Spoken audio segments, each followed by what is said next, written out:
அந்த ஆள் clean India clean இந்தியான்னு போட்டு அவங்க பண்ண நாடகம் தெரியுமில்ல. இப்போ அவர் தான் கூட்டி வந்து வாப்பா கிளீன் இந்தியா பாய்ஸ் இங்கே வாங்க, எங்கள் அம்மா அப்பாலாம் அப்படி உட்காந்து தெருவில் நடக்கிறாங்க, இங்கே வாங்க, இந்த பாருங்க வருவாங்க, சாக்கில் கொண்டு வருவாங்க, மூட்டை அவங்களே எடுத்துகிட்டு வருவாங்க, நீங்கள்லாம் பாருங்களேன், காட்சியை கொண்டு வருவாங்க. திஸ் பிளேஸ் ஓகே, கேமரா எல்லாம் ஓகே ஓகே கொட்டுவாங்க. கொட்டினோடனே எல்லாம் டச்சப் எல்லாம் முடிஞ்சோடனே அந்த கூட்டுற பெருக்கிறத வச்சுக்கிட்டு okay okay okay okay clean India high. அது படம் காந்தி கண்ணாடி ஒன்று போட்டு கீழே 2 ஹிந்தியில் எழுதிடுவாங்க. என்ன கர்மாந்திரம் ஒன்றும் புரியாது. என்னடா கிளீன் இந்தியா கிளீன் இந்தியா, கிளீனாக இருக்காடா அண்ணன், இந்த கண்ணாடியை போட்டு பார்த்தீங்கன்னா தானே கிளீனாக இருக்கா இல்லையான்னு தெரியும்.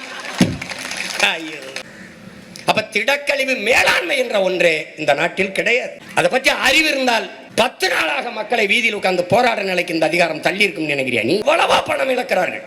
இந்த கடற்கரையில் கட்டியிருக்க சமாதிக்கு எவ்வளவு கோடி சொல்லு? குறைஞ்சது 250 கோடி செலவு பண்ணிருப்பாங்கல்ல.